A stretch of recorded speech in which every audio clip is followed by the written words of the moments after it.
என் கண்மலையும் என் மீட்பருமாகிய யெகோவா தேவனே, என் வாயின் வார்த்தைகளும் எனது இருதயத்தின் தியானமும் உங்களுடைய சமூகத்திலே பெரிதாக இருப்பதாக. ஆமென்.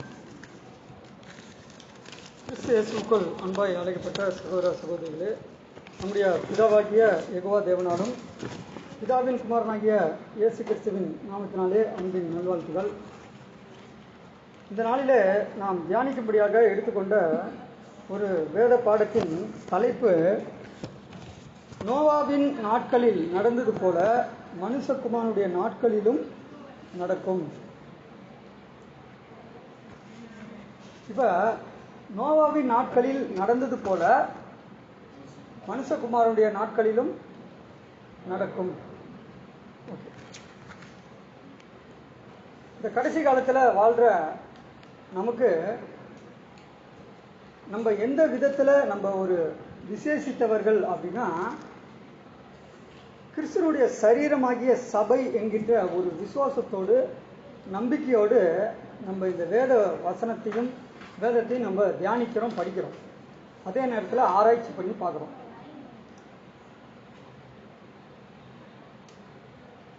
இந்த உலகம் இந்த கடைசி காலத்தில் எந்த ஒரு எதற்காக போயிட்டு இருக்கு அப்படின்னா, இப்போ சமீபத்தில் கேள்விப்பட்ட அந்த விஷயங்கள் எல்லாம் நம்ம அறிந்த ஒரு காரியம்தான். அதாவது கிபி 1914 18 வரைக்கும் என்ன வார் வந்துச்சு? கிபி 1914 18 வரைக்கும் என்ன வந்துச்சு? அதே 1939 45 வரைக்கும் இரண்டாவது. இப்போ 3ஆம் உலகப் போர் வரும் அப்படின்னு இந்த உலகத்தில் உள்ள சாதாரணமாக பைபிளை படிக்கிற பெயர் கிறிஸ்தவர்கள் கூட விசுவாசிக்கிறாங்க. எப்படின்னா, அது 3ஆம் உலகப் போராக தான் இப்போ வரக்கூடிய அதெல்லாம் உங்களுக்கு தெரிஞ்சிருக்கும். அது அப்படி தான் முடியும் அப்படிங்கிற மாதிரி செய்திகள்லேயே சொல்கிறாங்க. அதே நேரத்தில் பைபிளுடைய வசனம் இருக்குது. இந்த வசனத்தின் அடிப்படையில் 3வது உலகப் போர் வரும் அப்படிங்கிற ஒரு செய்தியை சொல்கிறாங்க. இப்போ நம்முடைய வேதத்தில் நம்ம வாசிக்கிற அந்த வசனம்லாம் மனுஷனுடைய இருதயம் எப்படி ஆயிரும்? சோர்ந்து போயிடும். யூடியூப்ல பேசுறவங்க கூட ஒரு சில பேர் எப்படி பேசுறாங்க அப்படின்னா, இதை 2 விதமான கருத்தை சொல்றாங்க. ஒன்று என்னன்னா, இதுல அவங்க சொல்லக்கூடிய அந்த கருத்து 100க்கு 100 உண்மை அல்ல. ஏன்னா இது ஊடகங்கள் அதாவது பாப்புலர் ஆனோம் அப்படிங்கறதுனால சில பொய்களையும் சொல்றாங்க அப்படிங்கறதுனால ஒரு கருத்து சொல்றாங்க.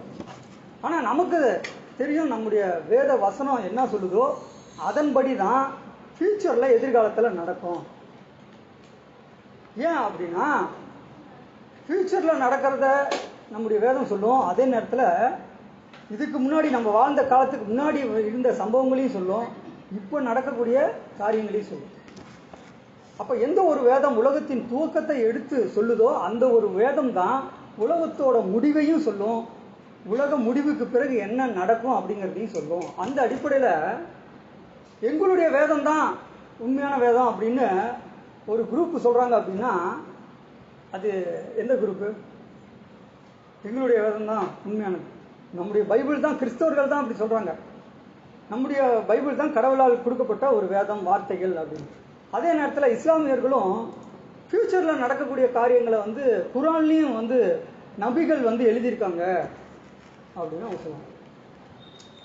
சரி, மத்தேயு அதிகாரம் 24 வசனம் 3ஆம் வசனத்தை வாசிக்க கேட்போம். மத்தேயு அதிகாரம் 24 வசனம் 3.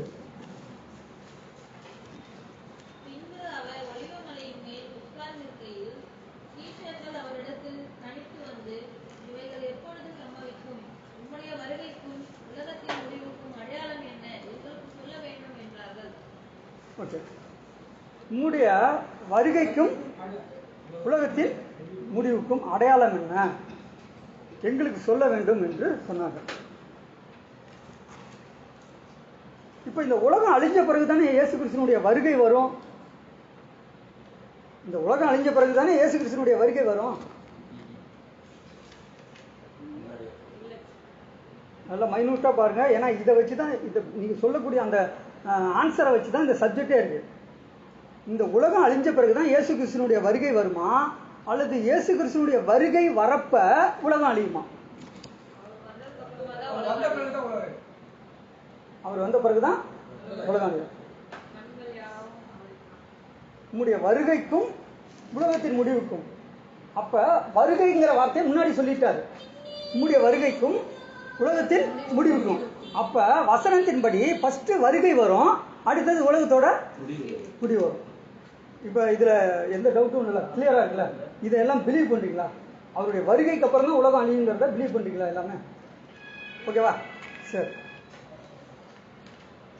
அவருடைய வருகை அப்படின்னா இங்கிலீஷ்ல எப்படி இருக்குன்னா கம்மிங். கம்மிங், அவருடைய வருகைனா கம்மிங். சரி, நம்ம இன்னைக்கு ஒய்டிசி அப்படிங்கிற ஒரு தலைப்புல ஒரு பேர்ல நம்ம சபை கூடி வரோம். இப்ப ஒரு பொதுவான கருத்து என்ன அப்படின்னா, நம்ம முன்னிலையா சப்ஜெக்ட் பேசுறவங்க ஒரு சப்ஜெக்டை நம்ம பேசுறப்ப இப்போ ஒரு அதிகாரம் அப்படின்னா, இப்போ மத்தேயு 24வது அதிகாரம் அப்படின்னா, அந்த 24ஆம் அதிகாரம் 1ஆம் வசனத்திலிருந்து கடைசி வசனம் வரைக்கும் நம்ம அந்த வசனத்தை வாசிச்சுட்டு அதை பத்தி விளக்கம் சொல்றோமா, அல்லது பைபிள்ல எல்லா இடத்திலும் வசனம் எப்படி இருக்கு அப்படிங்கிற கண்ணோட்டத்துல பார்த்து நம்ம சப்ஜெக்ட் எடுக்கிறோமா? இது பொதுவா உங்கள்கிட்ட நான் கேட்கிறேன். இல்ல, அந்த அதிகாரம் மட்டும் வாசிக்கிறோமா, அல்லது மற்ற வசனங்கள் மற்ற அதிகாரத்துக்கு போறோமா? மற்ற அதிகாரம் மற்ற வசனத்துக்கும் நம்ம போறோம். ஏன் அப்படி போறோம்?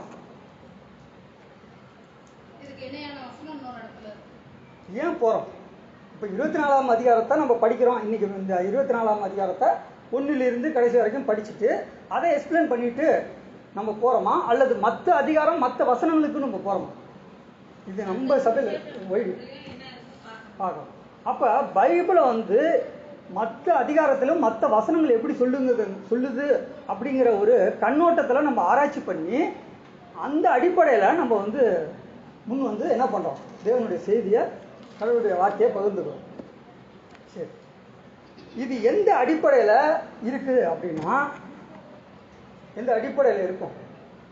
ஒண்ணு, நமக்கு தெரிஞ்ச வசனம், வேத வாக்கியங்களை ஆராய்ந்து பாருங்க.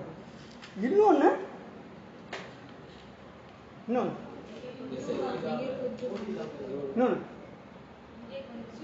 இங்கே கொஞ்சமும் அங்கே கொஞ்சமும் இருக்கும். இப்ப ரெண்டாச்சு.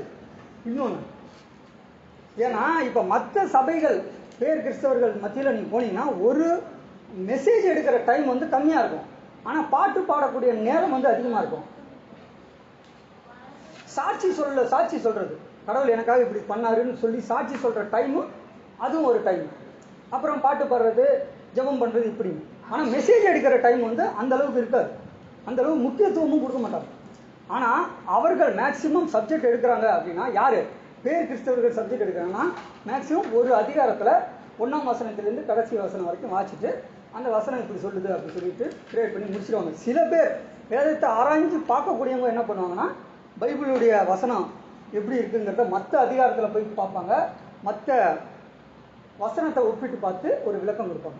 ஏன் இப்படி நம்ம இந்த காரியத்தை குறித்து நம்ம பார்க்குறோம் அப்படின்னா, இந்த வருகை அப்படின்னு இருக்குது. யாருடைய வருகை? இயேசு கிறிஸ்துனுடைய வருகை. இப்போ இயேசு கிறிஸ்துனுடைய வருகை வந்த பிறகுதான் உலகம் முடிவு அப்படின்னு அந்த வசனம் சொல்லுது. நீங்களும் பிலீவ் பண்ணிட்டீங்க, நீங்களும் ஒத்துக்கிட்டீங்க. அவருடைய வருகை வந்த பிறகுதான் உலகத்தோட முடிவு. சரி, ஓகே. இப்போ இயேசு கிறிஸ்துனுடைய வருகை வந்துருச்சா வரலையா அப்படின்னு ஒரு ஆராய்ச்சிக்குள்ள போறப்ப, இதுவரைக்கும் நம்ம கடைசியா எடுத்த அந்த முடிவு எப்படி இருந்துச்சுன்னா, இயேசு கிறிஸ்து 2ஆம் வருகை வரல. உங்கள் மத்தியில பேசுகிற நானும் அப்படிதான் சொல்லியிருக்கேன், இயேசு கிறிஸ்து 2ஆம் வருகை வரல.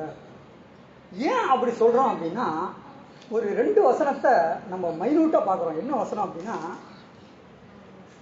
அந்த நாளையும் அந்த நாளிகையும் பிதா ஒருவரை தவிர யாரும் அழியாது, தேவதூதர்களும்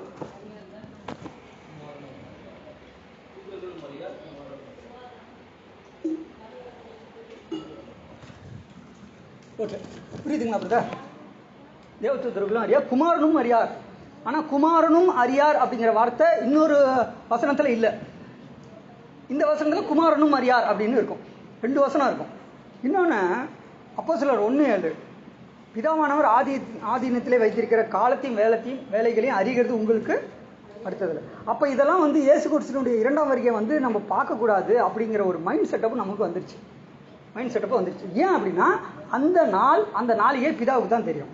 இப்போ நாள் அப்படிங்கிறது இங்கிலீஷில் டே, நாளிகை அப்படின்னா நாளிகைனா டைம். ஓகே, இப்போ நல்லா கவனிச்சு பாருங்க. 2ஆம் வருகையை பற்றி வரல அப்படிங்கிற ஒரு கண்ணோட்டத்தில் ஒரு முக்கியமான சில வசனங்களை நம்ம பார்த்தோம். ஏன் அப்படின்னா 2ஆம் வருகை வந்துட்டாரு அப்படின்னு சொல்லக்கூடியவர்களுக்கு எதிராக ஒரு எதிர்த்தரப்புல நம்மளும் ஒரு வசனத்தை வைக்கணும் அப்படிங்கிற கண்ணோட்டத்தில் ஒரு 4 வசனத்தை மட்டும்தான் நம்ம பார்த்தோம். ஆனால் நீங்கள் ஒரு சில வசனங்களை வச்சு நீங்கள் தியானம் பண்ணியிருக்கலாம். அதில் 2 Péதுரு 3:8 கர்த்தருக்கு ஒரு நாள் 1000 வருஷம், அந்த ஒரு வசனம். 2வது ஆபகுவுக்கு 2:2. 3வது காலக்கணக்கு ஆதாம் சிருஷ்டிக்கப்பட்ட வருடம் 4128 அப்படின்னு பிலீவ் பண்றவங்க யாரு? 2ஆம் வருகை வந்துட்டாருன்னு சொல்றவங்க. ஆனா பைபிளும் உலக வரலாறும் 4004ன்னு சொல்லுது. அதனால அந்த காலக்கணக்கோட அடிப்படை 4004 அப்படின்னு பைபிள் சொல்றத அந்த ஒரு கருத்தை சொல்லி, 2வது இந்த காலக்கணக்கு பினிஷ் முடிகிற டைம் எப்படி அவருடைய வருகை 1874ன்னு வந்துட்டாருன்னு சொல்றாங்க. அப்படி இருக்க அந்த பினிஷிங்காக ஒரு வசனத்தை நம்ம பார்த்தோம். இந்த வசனம் தானியேல் 12ஆம் அதிகாரம் வசனம் கடைசி 2-3 வசனம். இந்த வசனமும் பிராக்கெட்ல இருக்கு, அது சேர்க்கப்பட்ட வசனம் அப்படிங்கிற ஒரு கண்ணோட்டத்தில் நம்ம ஒரு கருத்துக்குள்ள நம்ம போயிட்டோம். ஆனா தனாக்குல 2 தனாக் இருக்கு. தனாக் பைபிள். ஏன் தனாக் அப்படின்னா யூதர்கள் இன்னைக்கும் இஸ்ரேல் நாட்டில் இருக்கக்கூடிய எல்லா யூதர்களும் அதாவது என்ன சொல்றது, அவங்களுடைய ஒரு சில யூதர்கள் தான் பாரம்பரிய வழக்கத்தின்படி வந்தவர்கள். ஆனா ஒரு சில யூதர்கள் நீங்க நல்லா பாருங்க, ஆராய்ச்சி பண்ணி அதை கண்டுபிடிச்சு பாருங்க. ஒரு சில யூதர்கள் அந்த அந்த ஆபிரகாமுடைய வம்சம் அப்படிங்கிற மாதிரி ஒரு ஃபெய்த் ஒரு சில பேர்த்துக்கு இல்லை. ஏதோ நம்மளும் அந்த நாட்டில் இருக்கிறோம் அப்படிங்கிற ஒரு நம்பிக்கையில இருக்கிறாங்க. ஆனா ஒரு சில யூதர்கள் தான் நாங்கள் இப்ராஹிமோட சந்ததி அப்படின்னு சொல்றாங்க. இப்ப அவங்க படிக்கக்கூடிய அந்த வேதம் தோரா, அதே நேரத்தில் அந்த ஜூஸ் ஸ்டடி பைபிள் தனாக் என்கின்ற பைபிளையும் யார் படிப்பாங்க? யூதர்கள் படிப்பாங்க. இது நம்ம யூதர்கள் நாட்டு இஸ்ரேல் நாட்டுக்கு போய் நம்ம பார்த்ததில்ல. ஆனா ஒரு சில கிடைச்ச ஆதாரத்தின் அடிப்படையில் நம்ம ஒரு நம்பிக்கை வச்சிருக்கோம். இப்ப அந்த வசனம் பிராக்கெட்ல இருக்கு அப்படின்னு நம்ம பார்த்தோம். எந்த வசனம் அப்படின்னா அந்த காலக்கணக்கு கடைசியா பினிஷ் பண்ணக்கூடிய இடம் அந்த 1260 1335 இந்த வசனம் சேர்க்கப்பட்ட வசனம். ஆனா இதை தவிர மற்ற பைபிள்ல மொழிபெயர்ப்புல இந்த வசனம் இருக்கு. அப்படி இருக்கிறப்ப இது எப்படி இந்த கான்செப்ட் தவறுன்னு நம்மளால உறுதியா சொல்ல முடியும், அல்லது எதுதான் சரி அப்படின்னு நம்ம பார்க்க முடியும்? 2வது நம்ம பார்க்காத விஷயத்த நம்ம தியானிக்கணும். என்ன பார்க்காத விஷயத்த நம்ம தியானிக்கணும் அப்படின்னா, இயேசு கிறிஸ்துனுடைய வருகையை பத்தி நம்முடைய பைபிள்ல அதிகமா புதிய ஏற்பாட்டில் சொல்லுதா பழைய ஏற்பாட்டில் சொல்லுதா? புதிய ஏற்பாட்டில் சொல்லுது. இப்போ இயேசு கிறிஸ்துனுடைய வருகை எப்படி இருக்கும் அப்படிங்கிற ஒரு கண்ணோட்டத்துக்குள்ள நம்ம போறப்ப முக்கியமான சில வசனங்களை நம்ம வாசிக்கலாம். யோவான் அதிகாரம் 14 வசனம், முதல் வசனம், 2ஆம் வசனம், 3ஆம் வசனம். யோவான் 14 1 2 3. உங்கள் இருதயம் கலங்காதிருப்பதாக தேவனிடத்தில் விசுவாசமாய் இருங்கள், என்னிடத்திலும் விசுவாசமாய் இருங்கள். என் பிதாவின் வீட்டில் அநேக வாசஸ்தலங்கள் உண்டு. அப்படி இல்லாதிருந்தால் நான் உங்களுக்கு சொல்லி இருப்பேன். ஒரு ஸ்தலத்தை உங்களுக்காக ஆயத்தம் பண்ண போகிறேன். 3 வரைக்கும். நான் போய் உங்களுக்காக ஸ்தலத்தை ஆயத்தம் பண்ணின பின்பு நான் இருக்கிற இடத்திலே நீங்களும் இருக்கும்படி நான் மறுபடியும் வந்து உங்களை என்னிடத்தில் சேர்த்துக் கொள்ளுவேன். போதும். இப்ப நீங்க யாராவது கையில பேப்பர் பேனா வச்சிருந்தீங்கன்னா ஒரு வார்த்தையை மட்டும் மென்ஷன் பண்ணிக்கோங்க. என்ன வசனம்னா 3வது வசனத்தை அப்படிங்கிற வார்த்தையை மென்ஷன் எழுதிக்கோங்க. அப்படிங்கிற வார்த்தையை அப்படி இல்லைன்னா எழுதுனா மைண்ட்ல வச்சுக்கோங்க. அப்ப யார் நான் அப்படின்னா யார் வரதா வசனம் சொல்லுது? இயேசு கிறிஸ்து வரதா வசனம் சொல்லுது. சரி, ஓகே. அடுத்த வசனம்.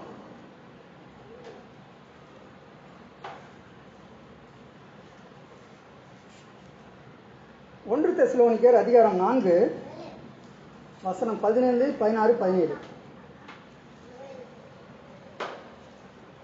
1 தெசலோனிக்கேயர் அதிகாரம் 4 வசனம் 15, 16, 17.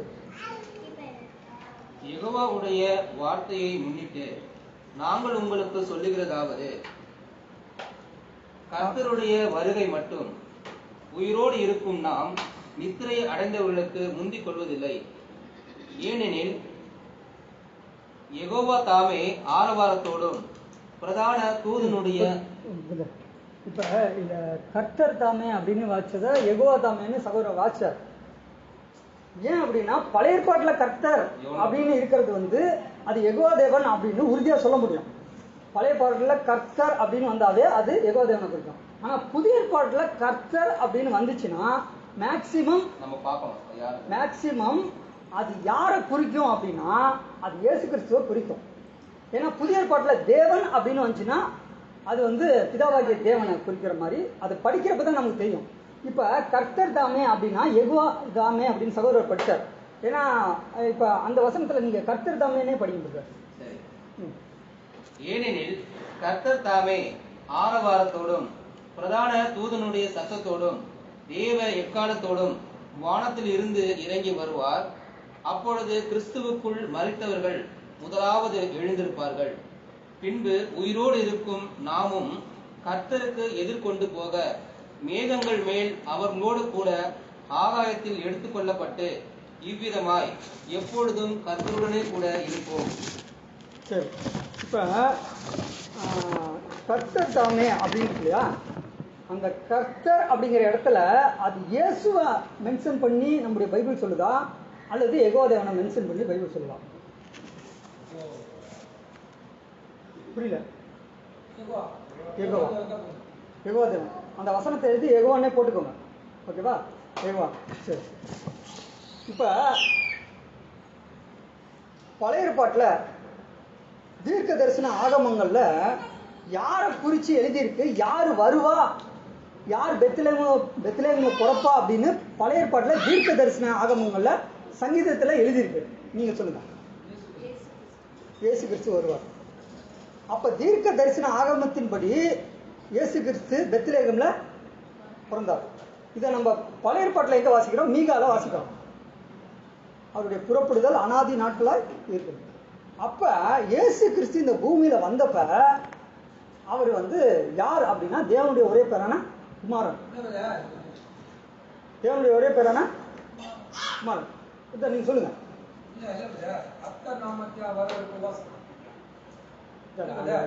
இல்ல அது பார்க்கலாம். இப்ப யார் வந்து நம்முடைய பாவத்திற்காக மரிப்பார் அப்படின்னு தீர்க்க தரிசன ஆகமங்கள்ல சங்கீதங்கள்ல எழுதப்பட்டது அப்படின்னா இயேசு கிறிஸ்து. அப்ப இயேசு கிறிஸ்து அந்த வேத வாக்கியங்கள் நிறைவேறும்படி முதலாம் வருகையில வந்தார்.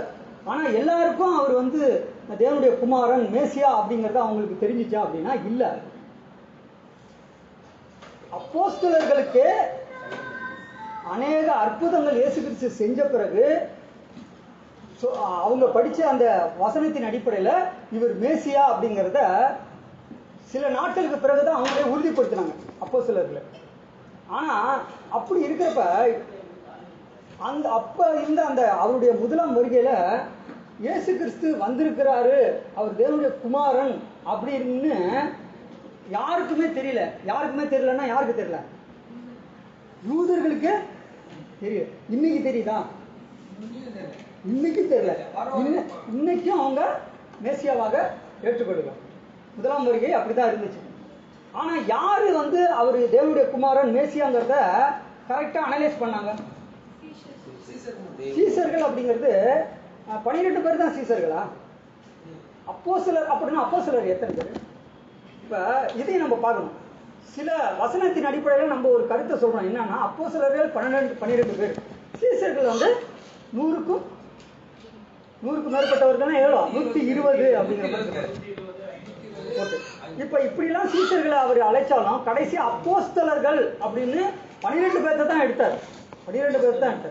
இந்த அப்போஸ்தலர்கள் தான் இயேசுவை தேவனுடைய குமாரன் என்று அறிக்கை செய்து இரத்த சாட்சியா மரிச்சாங்க.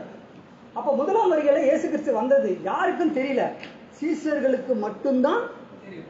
அதே மாதிரி இரண்டாம் வருகையும் இருக்குமா அப்படிங்கிற ஒரு கேள்விய நம்ம கேட்கணும். ஏன் அப்படின்னா இயேசு கிறிஸ்து வரமாட்டாரு, அந்த நாள் பிதாவுக்கு தெரியும், அந்த நாள் இன்னும் வரல அப்படின்னு ஒரு நம்பிக்கைக்குள்ள நம்ம போற நம்ம சில வசனங்களையும் நம்ம தியானிக்கணும். ஏன் அப்படின்னா யோவான் 14ஆம் அதிகாரம் 3ஆம் வசனத்துல நான்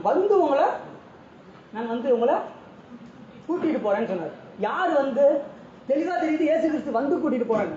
இப்ப இயேசு கிறிஸ்து என்ன சரீரத்துல இருக்கிறாரு அப்படின்னா என்ன, ஆவின் சரீரமா அல்லது தெய்வீக நிலைமை, பிதாவாகிய தேவன் இமார்டாலிட்டியா,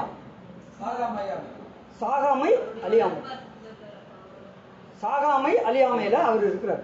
ஆனா அவரு வரமாட்டாரு அப்படிங்கறத ஒரு கருத்தை நம்ம சொல்றோம்ல, அவர் வரமாட்டாரு வர முடியாதுன்னு சொல்றோம்ல. ஏன் சொல்றோம்னா ஒரே ஒரு வசனத்தை நம்ம தியானிக்கிறோம். பிதாவானவர் தம்மில் தாமே ஜீவன் உள்ளவராக இருக்கிறது போல குமாரனும் தம்மில் தாமே ஜீவன் உள்ளவராக இருக்கும்படி பிதா அருள் செஞ்சிருக்காரு.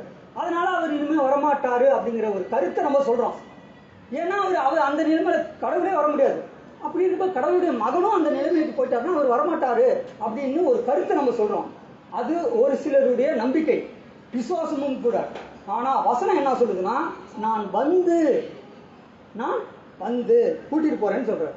இது ஒன்று. அடுத்தது 2 பேதுரு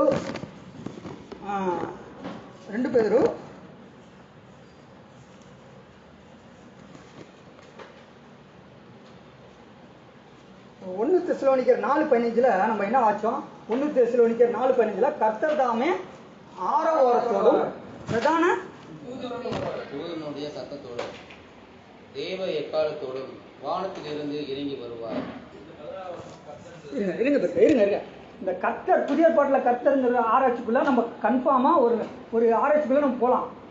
ஆனா யாருடைய வருகைக்காக நம்ம காத்திருக்கிறோம்? அப்ப இயேசு கிறிஸ்துவினுடைய வருகைக்காக நம்ம காத்திருக்கிறோம். இப்ப யெகோவா தேவன் அப்படின்னு அந்த கர்த்தர் இயேசு கிறிஸ்து வருவார்னு சொன்ன இடத்துல யெகோவா தேவனை நம்ம மென்ஷன் பண்ணா அது கரெக்டா வருமா? வராது. அப்ப இயேசு கிறிஸ்து தெய்வீக நிலைமையில இருந்தாலும் அவர் வருவான்னு வசனம் சொல்லுது. அந்த கண்ணோட்டத்துல நம்ம பார்க்கிறோம் அவர் வருவாரா அப்படின்னு பார்க்கிறோம்.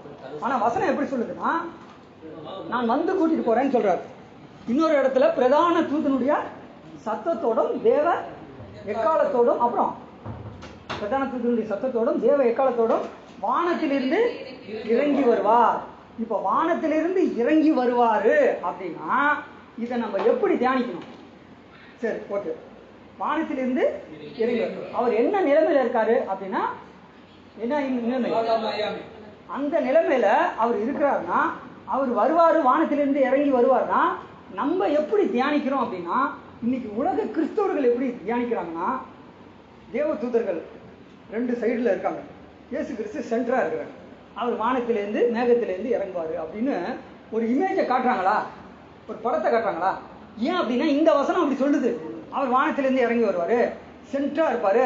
அவங்க இயேசு கிறிஸ்துக்கு வலது இடது இதுல 2 தேவ தூதர்கள் எப்படி தேவ எக்காலத்தை ஊதிட்டு வருவாங்க. அப்ப அவங்க மெடிடேட் பண்றாங்கல்ல, அவங்களும் சொல்றாங்கல்ல, அதுவும் வேத வசனத்தின் அடிப்படையில் தான் சொல்றாங்க. அடுத்து கடைசியா 2 தெசலோனிக்கர் 2ஆம் அதிகாரம் முதல் 3 வசனங்கள்.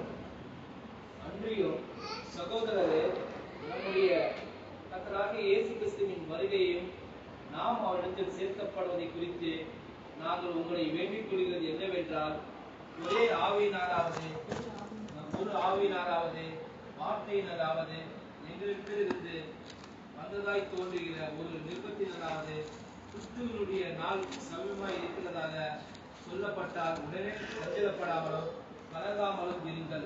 ஓகே, போதும். இப்போ மைனூட்டா இந்த வசனத்துல ஒரு முக்கியமான சத்தியம் இருக்கு.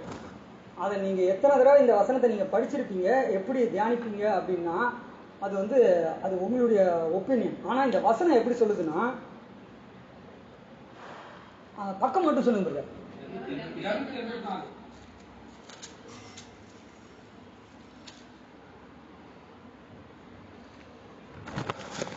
அன்றியும் சகோதரரே, நம்முடைய கர்த்தராகிய இயேசு கிறிஸ்துவின் வருகையும் நாம் அவரிடத்தில் சேர்க்கப்படுவதையும் குறித்து நாம்னா யாரை சொல்லலாம் இந்த இடத்துல? நம்முடைய சரீரமாகிய சபைன்னு சொல்லிருங்க. நம்மளா அப்படின்னா அது தேவனுக்கு தான் தெரியும். நம்ம சரீரமாகிய சபைன்னு தேவனுக்கு தான் தெரியும்.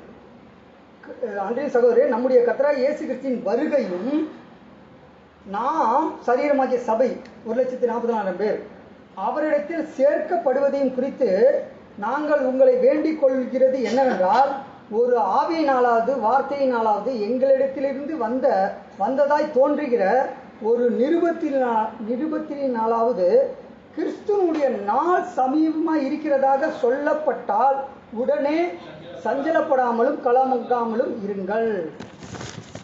இப்ப கிறிஸ்துவனுடைய நாள் அப்படின்னு இருக்கு.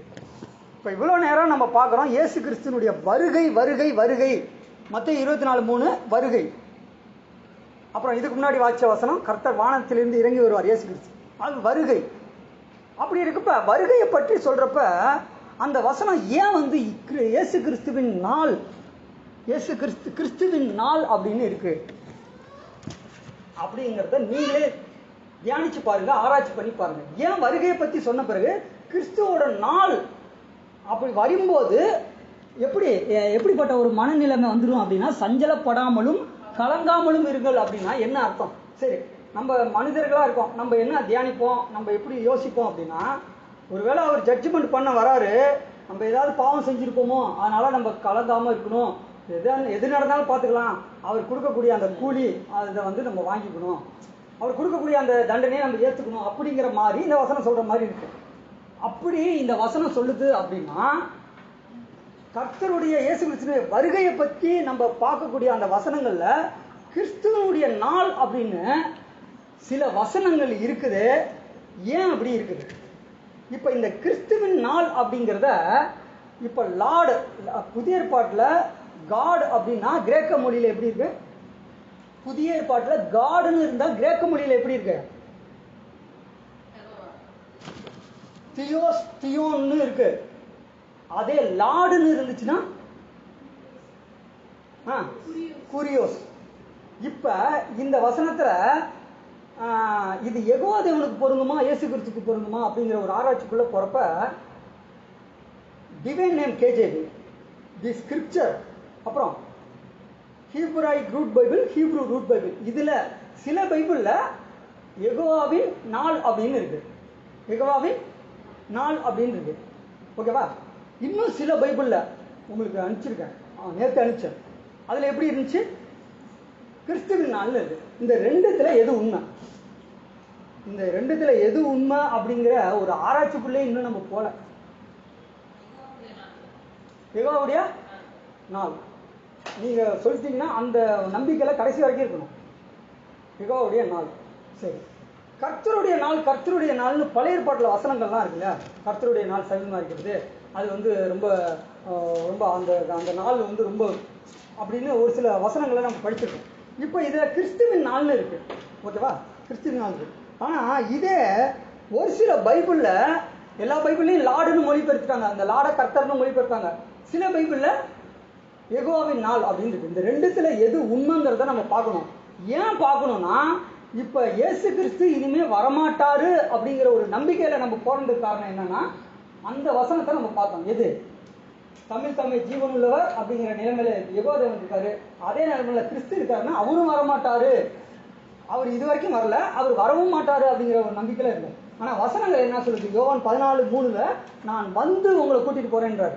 அதே நேரத்துல பிரதான தேவ தூதருடைய சத்தத்தோடு தேவ எக்காலத்தோடு அவர் வானத்திலிருந்து இறங்கி வருவார்னு வசனம் இருக்கு.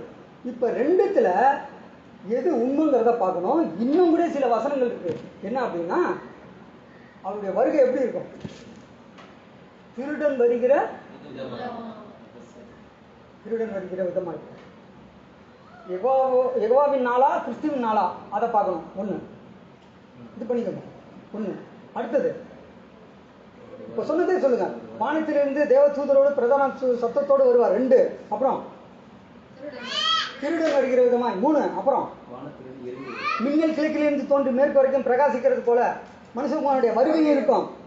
அதே மின்னலுங்கிற வார்த்தை எதுல இல்லை? ஒரிஜினல் இல்லை. வானத்தின் ஒரு திசை தொடங்கி மறு திசை வரைக்கும் மனுஷனுடைய வருகை வரும் அப்படின்னு வசனம் சொல்லுது. இப்ப அப்ப 5 ஆச்சு. அப்புறம்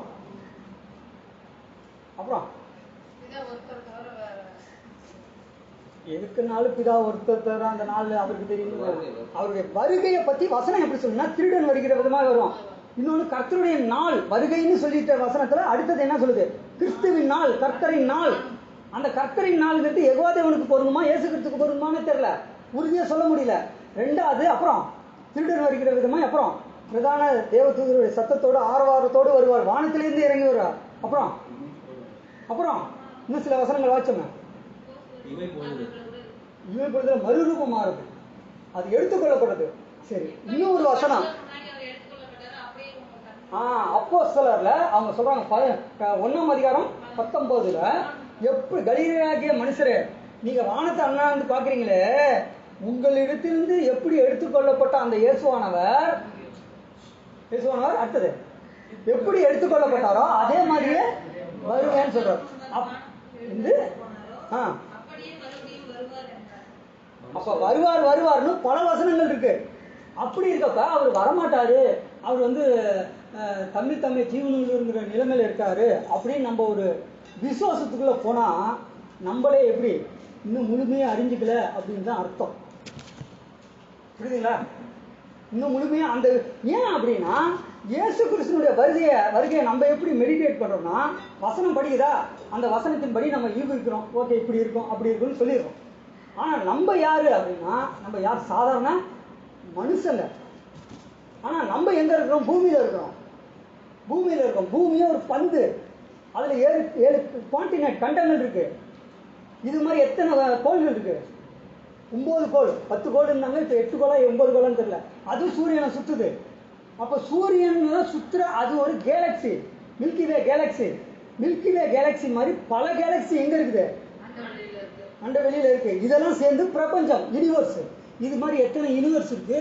இதெல்லாம் படைச்ச கடவுளுடைய மகன் வருகையை பத்தி வசனம் சொல்லுது. அப்படிங்கிற கண்ணோட்டத்துல நம்ம வசனத்தை மெடிடேட் பண்ணணும், தியானிக்கணும், ஆராய்ந்து பார்க்கணும். அப்பதான் இதுக்கு கரெக்டான ஒரு சொல்யூஷன், ஒரு கன்க்ளூஷனுக்கு நம்மளால வர முடியும். ஏதோ அவர் சொல்லிட்டாரு இவர் சொல்லிட்டாரு அப்படிங்கிற ஒரு நம்பிக்கையில நம்ம போனோம்னா நம்மளும் இன்னும் முழுமையா தெரிஞ்சுக்கல.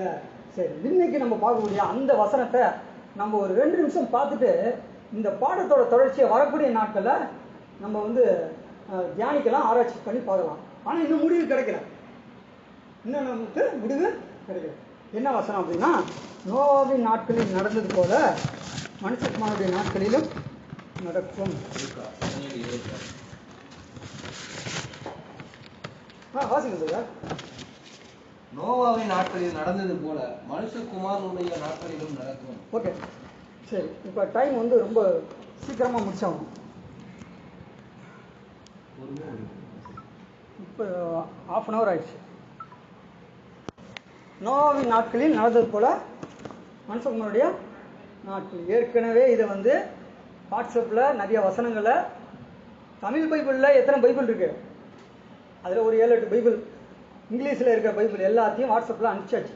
இந்த வசனம் எப்படி இருக்கு, இதை நம்ம எப்படி புரிஞ்சுக்கணும், எப்படி இவ்வளோ நாள் புரிஞ்சுட்டு இருந்தோம் அப்படிங்கிறது பார்க்குறப்ப, நோவாவின் நாட்களில் டே அப்படின்னா நாள், டேஸ் அப்படின்னா நாட்களில் நடந்தது போல மனுஷகுமாரனுடைய நாட்களிலும் நடக்கும் அப்படின்னு இருக்கு. இப்ப மனுஷகுமாரனுடைய நாட்கள், இப்ப மனுஷகுமாரன் அப்படின்னா யாரு? மனுஷகுமாரனுடைய நாட்களில் நடக்கும் அப்படின்னா இதை நம்ம எப்படி தியானிச்சுட்டு இருந்தோம் இவ்வளவு நாளா? நீங்க சொல்லலாம். மனுஷகுமாரனுடைய நாட்களில் நடக்கும் அப்படின்னா எப்படி? இரண்டாம் வருகையில நடக்கும். ஓகே, இப்ப கடைசி காலத்துல அது ஓகே, நீங்க பாயிண்ட்டுக்கு வந்துருங்க. 2ஆம் வருகையில நடக்கும். 2ஆம் வருகையில நடக்கும். இப்ப எலியா சகோதரர் சொல்றதுக்கே யோசிக்கிறாரு 2ஆம் வருகையில.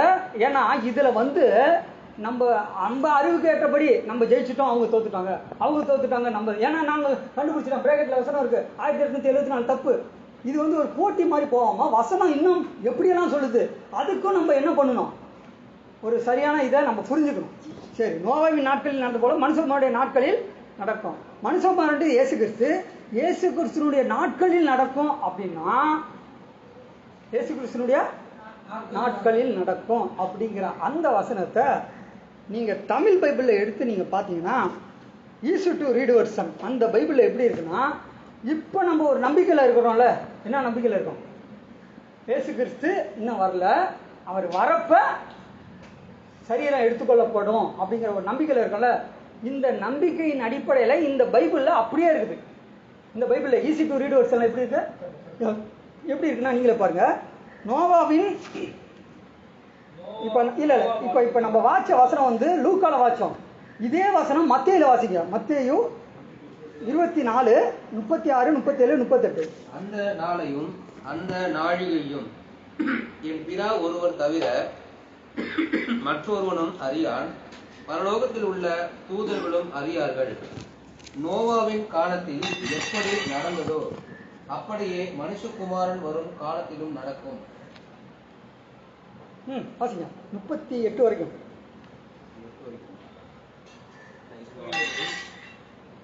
38 வரைக்கும், 36, 37. முன்னான காலத்திலே நோவா பேழைக்குள் பிரவேசிக்கும் நாள் வரைக்கும் ஜனங்கள் புசித்தும் குடித்தும் பெண் கொண்டும் பெண் கொடுத்தும் ஜனப்பிரளயம் வந்து அனைவரையும் வாரிக்கொண்டு போக மட்டும் உணராதிருந்தார்கள். அப்படியே மனுஷகுமாரன் வருங்காலத்திலும் நடக்கும். ஓகே, நல்லா பாருங்க. லூக்கால எப்படி இருந்துச்சு, மத்தேயுல எப்படி இருக்கு? ரெண்டுத்துக்கும் வித்தியாசம் ஏதாவது ஒரு வார்த்தையில தெரியுதா? இல்ல, நான் கேட்கறது என்னன்னா, நீங்க நியாயமா யோசிக்க, நியாயமா யோசிக்க, புரியுதுங்களா? லூக்கால இருந்த ஒரு வார்த்தை மத்தேயுல அப்படி இல்ல, வேற மாதிரி இருக்கு. என்ன வார்த்தைன்னா, அதுல நாட்களில், இதுல எப்படி இருக்கு? இப்ப உங்கள்கிட்ட கேட்கிறேன், நாட்கள் அப்படின்னா அது ஒரு நாளுக்கு மேல இருந்தாதான் அதை நாட்கள்னு சொல்லுவோம். ஒரு நாள் அப்படின்னா நாளில்னு சொல்லிடுவோம். ஒரு நாள் அப்படின்னா நாளில்னு சொல்லிடுவோம். ஓகேவா? இப்போ நம்ம என்ன நினைச்சிட்டோம், கிறிஸ்துவின் நாள், கர்த்தரின் நாள் அப்படின்னு புதிய ஏற்பாட்டில் இருக்கு. அப்போ அந்த நாள் அப்படிங்கிறத நம்ம என்ன நினைச்சோன்னா, ஏதோ ஒரு நாளில் வருவாரு. இப்போ நமக்கு 24 மணி நேரம் கொண்டது ஒரு நாள். கிறிஸ்துவுக்கு அப்படியா? யெகோவா அப்படியா? சொல்லுங்க பிரதர். நான் கேட்கறது என்ன, நமக்கு 24 மணி நேரம் ஒரு நாள், கிறிஸ்துவுக்கு அப்படி அல்ல. யெகோவாவுக்கும் அப்படி இல்லை. இப்ப லூக்கால எப்படி இருந்துச்சு, நாட்களில். அப்போ ஒண்ணுக்கு மேலப்பட்ட நாட்கள், ஒரு இது, அதாவது ஒரு வாரமா அல்லது 10 நாளோ ஒரு மாசமா இருந்தா தான் நாட்களில் அப்படிங்கிற வார்த்தையை நம்ம சொல்ல முடியும். அதே வசனத்தை மத்தேயுல வாசிக்கிறப்ப நோவாவின் காலத்தில் நடந்தது போல மனுஷனுடைய காலத்திலும் நடக்கும். அப்ப காலம் அப்படின்னாவே சாதாரணமா நீங்க சொல்லுங்க, ஒரு முடிவுக்கு வர வேணாம். காலம் அப்படின்னாவே அது எத்தனை காலம், எத்தனை மாதம், எத்தனை வருஷம்னு மாதங்கள் வரும்னு சொல்ல முடியாது. காலத்திலும் அப்படின்னா அது மாசமா, வருஷமா, வாரமா, இல்ல ஒரு வருஷமா, 2 வருஷமானு தெரியல. ஆனா பொதுவா காலம்னு போட்டாச்சு. காலம் அப்படின்னா அதுக்கு இன்னொரு வார்த்தை இருக்கு, பீரியடு. என்னது? பீரியட். டைம் அப்படின்னா நேரம், நாள்னா டே, டேஸ்னா நாட்கள், காலம்னா பீரியடு. இப்ப வசனம் என்ன சொல்லுது, நோவாவின் நாட்களில் நடந்தது போல மனுஷகுமாருடைய நாட்களில் நடக்கும், மனுஷகுமாருடைய காலத்தில் நடக்கும்னு சொல்லியாச்சு. அப்போ நோவாவின் நாட்கள்ல என்ன நடந்துச்சுன்னா, ஒரே வார்த்தையை சொல்லலாம், அக்கிரமம் நடந்துச்சு. அந்த அக்கிரமம் எப்படியெல்லாம் நடந்ததுங்கிறத அந்த வசனம் எக்ஸ்பிளைன் பண்ணி சொல்லுது. ஆனா எப்படி, பெண் கொண்டும் பெண் கொடுத்தும், அப்புறம் பெண் கொண்டும் பெண் கொடுத்தோம், அப்புறம் நிறைய மிஸ்டேக் பண்ணாங்களே. நோவா எவ்வளோ பொசித்தும் பிடிக்கும், நோவா எவ்வளோ அட்வைஸ் சொன்னாரு. என்ன அட்வைஸ் சொன்னாரு? இது மாதிரி ஜலப்பிரயாணம் வரப்போது கப்பல் கட்டுறதெல்லாம் பார்த்துருப்பாங்க. யார் இவர், இது வரைக்கும் மழைங்கிறதே ஒன்றும் பெய்யல, இவர் பாட்டு கப்பல் கட்டுறாரு அப்படின்னு அவங்களுக்கு தெரியல. உலகம் அழியும், முதல் அழியும் அப்படிங்கிறது அவங்களுக்கு தெரியல. ஆனாலும் அவங்களுக்கு தெரியாதனால இருந்தனால கடைசி வரைக்கும் அவர் பிரசங்கம் பண்றாரு. வசனம் கூட வாசிக்கிறோம், நீதியை பிரசங்கித்த நோவா அப்படின்னு வசனம் இருக்கு இல்லையா? சொல்லிக்கிட்டே வராரு தேவன் அழிக்க போறாருன்னு. எத்தனை நாள் மழை பெஞ்சிச்சு? 40 நாள். எத்தனை நாள் பூமியில அந்த மழை இருந்துச்சு, தண்ணி இருந்துச்சு? ஒரு வருஷம் 10 நாள், 375 நாள். அதுக்கப்புறம் தான் அரராத்துங்கிற மலையில போயிட்டு அந்த பேலை தங்கிச்சு. அந்த பேலையில இருக்கக்கூடிய அந்த தகடுகள் வந்து இன்னும் இருக்குன்னு ஆராய்ச்சியாளர்கள் சொல்றாங்க. அப்போ பைபிளில் சொல்லப்பட்ட அந்த காரியம்லாம் நிரூபிக்கப்பட்ட ஒரு உண்மை, எல்லாத்துக்கும் ப்ரூஃப் இருக்கு. இப்போ நம்ம என்ன தெரிஞ்சுக்கணும்னா, நோவாவின் நாட்களில் நடந்தது போல மனுஷகுமாருடைய நாட்களில் நடக்கும். மனுஷகுமாருடைய நாட்களில் நடக்கும். நோவாவின் காலத்தில் நடந்தது போல மனுஷனுடைய காலத்தில் நடக்கும். இப்ப மனுஷகுமாரன் அப்படிங்கிறது இயேசு கிறிஸ்துனா, மனுஷகுமாருடைய காலம் என்ன அப்படிங்கிறத நம்முடைய பைபிளே சொல்ல போது. நீங்க அதை பிலீவ் பண்றீங்களா இல்லையான்னு உங்களுடைய விருப்பம் தான். Easy to read. இருங்க வரேன். Easy to read version Bible இல்ல, நீங்க நோவாவின் காலத்தில் இந்த வசனம் என்ன சொல்லுதோ அதை இப்ப நான் வந்து தலைப்புல என்ன பேசுறேனோ அதை வச்சு நீங்க பாருங்க. லோத்தின் நாட்கள்ல நடந்தது போல அப்படின்னா அதையும் நீங்க தியானிச்சு பாருங்க. இல்ல பிரதர் இருங்க வரேன். நோவாவின் நாட்களில் நடந்தது போல மனுஷகுமாரனுடைய நாட்களில் நடக்கும். நோவாவின் காலத்தில் நடந்தது போல மனுஷகுமாரனுடைய காலத்தில் நடக்கும். இப்ப மனுஷகுமாரனுடைய காலம்ங்கிறது என்ன என்ன பிரதர்? மனுஷகுமாரனுடைய காலம் அப்படிங்கிறது என்ன? உங்களுக்கு தெரிஞ்ச கருத்தை நீங்க சொல்லலாம். ஏன்னா எடுத்தோடனே நீங்க இந்த பைபிளை படிச்சிருக்கலாம். இந்த பைபிளை படிச்சுட்டு நீங்க எப்படி புரிஞ்சுக்கிறீங்கன்னு எனக்கு தெரியல. ரெண்டாவது இதை சொல்றதுனால நான் எனக்கு எல்லாம் தெரிஞ்சிருக்கு அப்படிங்கிற அர்த்தமும் இல்லை. இதை ஒரு டிஸ்கஸ் மாதிரி நம்ம தொடர்ந்து பார்க்கலாம். இப்ப மனுஷகுமாரனுடைய காலம், மனுஷகுமாரனுடைய நாட்கள் அப்படிங்கிறது என்ன? நீங்க என்ன சொல்ல வரீங்க? இல்ல சொல்லிருங்க. இல்ல இல்ல இல்ல இல்ல இல்ல இல்ல உங்களுடைய கருத்து ஒப்பீனியன் தாங்க. என்னுடைய கருத்து நீங்க சொல்றது சரி. ஈஸி டு ரீட் வெர்ஷன் இந்த வசனம் எப்படி இருக்குன்னா, ஈஸி டு ரீட் வெர்ஷன் அப்படிங்கிற பைபிள்ல நோவாவின் காலத்தில் நடந்தது போல மனுஷகுமாரன் வரும்போதும் நடக்கும். மனுஷகுமாரன் வரும்போதும் நடக்கும். இப்ப நம்ம என்ன ஒரு நம்பிக்கையில இருந்தோம்னா, இயேசு கிறிஸ்துனுடைய வருகை வரல, அவருடைய வருகைக்காக காத்திருக்கிறோம். அந்த நாள் யெகோவாவுக்கு தான் தெரியும் அப்படிங்கிற நம்பிக்கையில நம்ம இருந்தோம். நான் வசனம் எப்படி சொல்லுதுன்னா, ஈஸி டு ரீட் வெர்ஷன் பைபிள்ல மட்டும் மனுஷகுமாரன் வரும்போதும் நடக்கும் அப்படின்னு. அப்படின்னா அந்த காலம்ங்கிற அந்த வார்த்தை இதுல இல்ல. மனுஷகுமாரன் இயேசு கிறிஸ்து வரும்போது நடக்கும், அவர் வரப்ப இப்படி நடக்கும் அப்படின்னு இருக்கு. ஆனா இதை தவிர மற்ற தமிழ் பைபிள்ல நீங்க இந்த வசனத்தை கொஞ்சம் பாருங்க. எப்படி இருக்குன்னா, JW பைபிள்ல எப்படி இருக்குன்னா, நோவாவின் நாட்களில் நடந்தது போலவே மனித குமாரனின் பிரசன்னத்தின் போதும் நடக்கும். JW ஏன் JW பைபிள்னா, இப்ப எல்லாமே ஒரு பைபிளுக்கு முக்கியத்துவம் கொடுக்குறோம். திருச்சியை சேர்ந்த சகோதரர் பொதுமொழி திருவள்ளுவர், அப்புறம் நம்ம நிறைய அநேக பேர் என்ன எது பார்க்குறோம், JW பைபிள். JW பைபிள்ல காலத்தில் வருகை அப்படின்னு இல்லை, எப்படி இருக்கு, மனிதகுமாரன் நீ பிரசன்னத்தின் போது அப்படின்னு இருக்கு. பிரசன்னத்தின் போது அப்படின்னு இருக்கு. அடுத்தது இலகு தமிழ் வேதாகமம் ஸ்ரீலங்கா பைபிள்ல நோவாவின் காலத்தை போலவே மனுமகனின் வருகையின் காலத்திலும் இருக்கும். பிரதர் திருநா பிரதர், நீங்க ஒரு வார்த்தை சொன்னீங்களே, இந்த வசனத்தை நம்ம தியானிக்கிறதுக்கு நீங்க ஒரு வசனம் சொன்னீங்க. எந்த வசனம் அப்படின்னா, யோனா மீனின் வயிற்றில் 3 நாள் இருந்தது போல மனுஷகுமாரன் இருந்தது போல அப்படின்னா, அது போல இயேசு கிறிஸ்து மீனின் வயிற்றில் இருந்தாரு அப்படின்னா பூமியின் இருதயத்தில் இருந்தாரு. போல அப்படின்னா அது எக்ஸாக்டா வராது. இப்ப புறாவை போல இறங்கினது இயேசு கிறிஸ்து ஞானஸ்தானம் எடுக்கிறோம்னா அது எக்ஸாக்டா இல்லை, புறான்னு சொல்ல முடியாது. அது மாதிரி ஒரு கருத்தை நீங்க சொல்லியிருந்தீங்க. இலகு தமிழ் வேதாகமத்தில் எப்படி இருக்குன்னா, நோவாவின் காலத்தை போலவே மனுமகனின் வருகையின் காலத்திலும் இருக்கும். வருகையின் காலத்திலும். அப்ப அவருடைய வருகை காலம்னு சொல்லுது. எந்த பைபிள்? ஸ்ரீலங்கா இலகு தமிழ் வேதாகமும் சொல்லுது. ஆனா ஈஸி டு ரீட் வெர்ஷன் என்ன சொல்லுது, வருகையின் போதுன்னு சொல்லுது. வருகையின் போதுன்னா அது காலம் மாதிரி சொல்ல முடியாது, வரப்ப அப்படிங்கிற மாதிரி எடுத்துக்கோம். வருகையின் காலம்னு இல்லை. சரி, இதே மோனகன் மொழிபெயர்ப்புன்னு என்ன தெரியுங்களா? நம்ம படிக்கிற பைபிள் வந்து புரொட்டஸ்டன்ட் பைபிள். அது என்ன பைபிள்னா பவர் மொழிபெயர்ப்பு. ஹென்றி பவர் தான் மொழிபெயர்த்தார். முதல்ல தமிழ் பைபிள் எந்த வருடத்தில் வந்ததுன்னா 1714 சீகன் பால் தான் முயற்சி எடுத்து தமிழ் பைபிளை என்ன பண்ணாரு, ஒரு 300 வருடத்துக்கு முன்னாடி. இப்ப மோனகன் மொழிபெயர்ப்புல எப்படி இருக்குன்னா, நோவாவின் நாட்களில் எப்படியோ அப்படியே மனிதகுமாரன் வருகையும் இருக்கும். காலம்னு இல்லை, நாட்கள்னு இல்லை, வரும்போதுன்னு இல்லை. பாருங்க, நாட்கள்னு இல்லை, காலம்னு இல்லை, அப்புறம் பிரசன்னம் அப்படின்னு இல்லை, வரும்போதுன்னு இல்லை, வருகையும் இருக்கும். அவருடைய வருகையும் இருக்கும். நோவாவின் நாட்கள் எப்படியோ, நோவாவின் நாட்கள், நோவாவின் நாட்கள், நாட்கள்னா ஒரு நாள்னு சொல்ல முடியாது. நோவாவின் நாட்கள் எப்படியோ அப்படியே மனித குமாரன் வருகையும் இருக்கும்.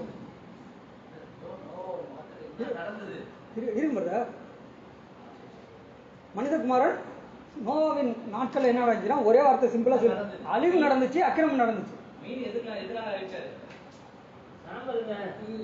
அழிவு நடந்துச்சு இல்ல, நீங்க சொல்லக்கூடிய அந்த வார்த்தை இதாதான் இருக்கும். ஒன்னு அழிவு நடந்துச்சு, இன்னொன்னு அக்கிரமம் நடந்துச்சு. அக்கிரமம் அப்படிங்கிறதுக்கு தான் அந்த எக்ஸ்பிளைன் பண்ணி சொல்றாரு. பெண்கள் பெண் கொண்டும் பெண் கொடுத்தும் புசித்தும் குடித்தும் இருந்தாங்க, அது ஒரு அக்கிரமம். அடுத்தது அழிவு நடந்துச்சு. அப்போ நோவாவின் நாட்கள்ல இதுதான் நடந்துச்சு, இதுக்கு மேல இல்ல. ஓகேங்களா? இன்னும் எக்ஸ்ட்ரீமா நான் திங்க் பண்றோம் அப்படின்னா, நோவாவின் நாட்கள்ல ஒரு மிகப்பெரிய தவறு நடந்துச்சு. என்ன? அந்த தவறுனால ராட்சசர்கள் பிறந்தாங்க. இது ஒரு 3 விதமான கருத்து, 3 விதமான ரீசன். இப்ப என்ன பைபிள் என்ன சொல்லுது இந்த வசனத்தை அப்படிங்கிறத உங்க முன்னால வைக்கிறேன். நீங்க அதை தியானிச்சு பாருங்க. அவருடைய வருகைங்கிறது நம்ம நினைக்கிற மாதிரி. ஏன்னா புதிய ஏற்பாட்டுல கர்த்தரின் நாள், கிறிஸ்துவின் நாள்னு இருக்கு. கிறிஸ்துவின் நாள் அப்படிங்கிறது சில பைபிள்ல யெகோவாவின் நாள்னு இருக்கு. அப்ப எதை நம்ம எடுத்துக்கிறது? இன்னும் கன்க்ளூஷனுக்கு வர முடியாது. ரெண்டாவது, இயேசு கிறிஸ்து வரமாட்டாரு, அவருடைய பிதாவாகிய தேவனுடைய நிலைமையில இருக்காரு அப்படின்னு சொல்றப்ப சில வசனங்கள் ஆரவாரத்தோடு பிரதான சத்தத்தோடு வருவாரு. திருடன் வருகிற விதமாய் வருவாங்கிறாரு. அப்புறம் மின்னல் கிழக்கிலிருந்து தோன்றி மேற்கு வரைக்கும் பிரகாசிக்கிறது போல மனுஷகுமாரனுடைய வருகை இருக்குன்னு சொல்லுது. எத்தனை வசனங்கள் வருவாருன்னு இருக்கு. அப்ப அதையும் நம்ம பார்க்கணும். சரி, மோனகன் மொழிபெயர்ப்புல நோவாவின் நாட்கள் எப்படியோ அப்படியே மனுஷகுமாரன் வருகையும் இருக்கும். ஓகே, அடுத்தது ஆர்சி தமிழ் பைபிள். நம்ம ஆர்சி பைபிள் எப்படி இருக்குன்னா, நோவாவின் காலத்தில் இருந்தது போல மனுமகன் வருகையும் இருக்கும். மனுமகன் நோவாவின் காலத்தில், நாட்கள் காலம் அப்படிங்கிறத தான் முக்கியமாக நம்ம மனசில் வச்சுக்கணும். ஏன்னா அந்த வார்த்தை தான் மறுபடியும் ரிப்பீட் ஆகுது. நோவாவின் நாட்கள், நோவாவின் காலம், இதுல எந்த மாற்றமும் இல்லை. கரெக்டா எல்லா பைபிள்லையும் இருக்கு. ஆனா வருகை, பிரசன்னம், அப்புறம் மனுஷகுமாருடைய காலம், மனுஷகுமாருடைய நாட்கள் இப்படி வருது. புரியுதுங்களா? அடுத்தது ராஜரீக மொழிபெயர்ப்பு. ராஜரீக மொழிபெயர்ப்புங்கிறது புதிய ஏற்பாடு மட்டும் தான். அதுல எப்படி இருக்குன்னா, நோவாவின் காலத்தில் எப்படி இருந்ததோ அப்படியே மனுமைந்தர் வருகையும் இருக்கும். அடுத்தது, இப்ப ஆதியிலே தேவன் வானத்தின் பூமியை சிருஷ்டித்தார் அப்படின்னு படிக்கிறோம். இதுக்கு முன்னாடி இருந்த ஆர்சி பைபிள் அல்லது ஒரு சில பைபிள்ல கடவுள் விண்ணுலகை மண்ணுலகை படைத்தார் அப்படின்னு. அதுக்கு முன்னாடி இருந்த ஒரு சில பைபிள்ல பராபரன் சர்வேஸ்வரன் அப்படின்னு. இந்த பராபரன் சர்வேஸ்வரன் அப்படிங்கிற அந்த பெயர் உள்ள ஒரு பைபிள் தான், மொழிபெயர்ப்பு தான் பப்ரிசியஸ் மொழிபெயர்ப்பு, இரேனியஸ் மொழிபெயர்ப்பு. இப்படி இந்த பப்ரிசியஸ் மொழிபெயர்ப்புல எப்படி இருக்குன்னா, நோவாவின் நாட்கள் எப்படி இருந்ததோ அப்படியே மனுஷகுமாரனின் வருகையும் இருக்கும். வருகையும், அப்ப மெஜாரிட்டியா பார்த்தா அவருடைய வருகை இருக்கும் அப்படின்னு அந்த வசனம் சொல்லுது. நோவாவின் நாட்கள் காலம் அப்படிங்கிற ஒரு கருத்து, ஒரு ஸ்டேட்மெண்ட் நல்லா நம்ம புரிஞ்சுக்கணும். நோவாவின் காலத்தில், நோவாவின் நாட்கள், அதே மாதிரி மனுஷகுமாருடைய வருகை இருக்கும் அப்படின்னு சொல்லுது. இப்ப மேக்சிமம் மெஜாரிட்டியா தமிழ் பைபிள்ல வருகை இருக்கும் தான் இருக்கு. அதே இங்கிலீஷ்ல கம்மிங் கம்மிங் அப்படின்னு. அதே ஒரிஜினல்ல எப்படி இருக்கு அப்படின்னா, எப்படி இருக்கு? புதிய ஏற்பாடு என்ன மொழியில இருந்தது? கிரேக்க மொழி. கிரேக்க மொழியில எப்படி இருந்துச்சு? கிரேக்க மொழியில எப்படி இருக்கு? சரி, ஏன் நம்ம கிரேக்க மொழிக்கு நம்ம பார்க்கணும்? தமிழ்ல இருக்கு, இங்கிலீஷ்ல இருக்குன்னு சொல்லிட்டு போயிடலாமே. ஏன் கிரேக்க மொழிக்கு போகணும் அப்படின்னா, இதை நல்லா நீங்க புரிஞ்சுக்கோங்க. இதுமே வரக்கூடிய காலத்துல இந்த 2ஆம் வருகையை பத்தின ஒரு சத்தியத்தை நம்ம தியானிக்கிறோம் அப்படின்னா, அந்த கிரேக்க மொழியில சில வார்த்தைகளை மென்ஷன் பண்ணியிருக்காங்க. அந்த வார்த்தைக்கு என்ன அர்த்தம் இருக்கு அப்படிங்கிறத நம்ம தியானிக்கணும், தியானிக்க வேண்டியது அவசியம். ஏன் அப்படின்னா, உதாரணத்துக்கு பிரதான தூதனுடைய சத்தத்தோடு தேவ எக்காலத்தோடு வருவார் அப்படின்னு வசனம் வச்சு. இப்ப தேவ எக்காலம் அப்படிங்கிறது, எக்காலம் யார் ஊதுவாங்க? பாருங்க, பழைய ஏற்பாட்டிலே எக்காலம் ஊதுற மாதிரி அந்த கிதியோன் காலத்துல வாசிக்கிறோம். அப்ப எக்காலம் யார் ஊதுவாங்க? யார் ஊதுவாங்க சொல்லுங்க பிரதர். தூதர்கள் எக்காலம் ஊதுவாங்கன்னு வசனம் இருக்குன்னு சொல்றீங்க. ஆனா அந்த வசனம் என்ன? பிரதான எக்கால சத்தத்தோடு அப்படின்னா எக்காலம்னா என்னன்னா கடவுள் இயேசு கிறிஸ்து வரப்ப இரண்டாம் வருகை வரப்ப எக்காலம் ஊதிட்டு வருவாங்கன்னா நம்ம எப்படி அதை மெடிடேட் பண்ணணும், தியானிக்கணும். எக்காலம் ஊதிட்டு வருவாங்க அப்படின்னா எப்படி? அப்ப இது எல்லாத்தையும் நம்ம ஆராய்ச்சி பண்ணணும். அப்படின்னா இந்த புதிய ஏற்பாடு கிரேக்க மொழியில எழுதப்பட்டது அப்படிங்கிறத நம்ம என்ன பண்ணணும்னா அதையும் நம்ம கண்டுபிடிச்சு அதை நம்பணும். ஏதோ ஒரு விதத்துல நம்ம எது பேர்லயாவது நம்பிக்கை வைக்கணும். அப்ப அந்த கிரேக்க வார்த்தை இந்த வருகை அப்படிங்கிறதுக்கு எப்படி இருக்குங்கிறத நம்ம பார்க்கணும். இப்ப ஆத்துமா அப்படின்னு சொல்றோம், இங்கிலீஷ்ல சோல். அதே எபிரேய வார்த்தை நெபேஸ். அதே கிரேக்க வார்த்தை சைக்கி சூச்சே கிரேக்க வார்த்தை. இப்ப நீங்க பைபிள்ல நீங்க பாத்தீங்கன்னா தமிழ் வார்த்தை ஒன்று அப்படின்னா அதுக்கு எபிரேய வார்த்தை ஒன்று இருக்கும். எபிரேய வார்த்தை கிரேக்க வார்த்தை ஒன்று அப்படின்னா அந்த வார்த்தைக்கு இங்கிலீஷ்ல டெஃபினிஷன் கொடுத்துருப்பாங்க, 4-5 வார்த்தை. தமிழ்ல சில வார்த்தைகள் கொடுத்துருப்பாங்க. ஆனா இந்த வருகை என்கின்ற ஒரு தமிழ் வார்த்தைக்கு கிரேக்க வார்த்தை எத்தனை இருக்கு? 3ன்னு நம்ம நினைக்கிறோம். பார்க்குறப்ப இன்னும் சில இருக்கு. பெரோஷியா, அந்த பெரோஷியாவை தான் பிரசன்ஸ்னு போட்டாங்க. அந்த பிரசன்ஸை தான் தமிழ்ல பிரசன்னம்னு போட்டிருக்காங்க. இன்னொன்னு எபிபனியா, அப்புறம் அப்போகாலிபஸ், அப்புறம் எர்கோமை, அப்புறம் இந்த மாதிரி சில வார்த்தைகள் கிரேக்க வார்த்தை இருக்குது. அந்த வார்த்தைக்கு உண்டான அர்த்தத்தை நம்ம ஏன் கண்டுபிடிக்கணும், அந்த வார்த்தைக்கு உண்டான அர்த்தத்தை நம்ம பார்க்க வேண்டிய அவசியம் என்ன அப்படின்னா, இயேசு கிறிஸ்துனுடைய வருகையை நம்ம எதிர்நோக்கி பார்த்துட்டு இருக்கோம் அப்படின்னா நம்முடைய அறிவுக்கு ஏற்றபடி அதை தியானிக்க முடியாது, ஒரு கன்க்ளூஷனுக்கு வர முடியாது. ஏன்னா அவர் வரமாட்டாரு, அவர் பிதாவாகி தேவனுடைய நிலைமையில் இருக்காருன்னு சொல்ற நம்ம அதே வசனங்கள் சில வசனங்கள் வருவான்னு இருக்கு. அப்ப எக்காலத்தோடு வருவாரு, பிரதான தூதனுடைய சத்தத்தோடு வருவார்னா எப்படி? அது நம்ம அறிவுக்கு ஏற்றபடி அதை தியானிக்க முடியாது. நம்ம ஆராய்ச்சி பார்த்து ஒரு சொல்யூஷன் சொல்ல முடியாது, ஒரு கன்க்ளூஷனுக்கு வர முடியாது. அப்போ ஃபைனலா என்ன பண்ணலாம் அப்படின்னா, வருகை அப்படிங்கிற அந்த ஒரு தமிழ் வார்த்தைக்கு இங்கிலீஷ்ல கம்மிங், அதே இங்கிலீஷ்ல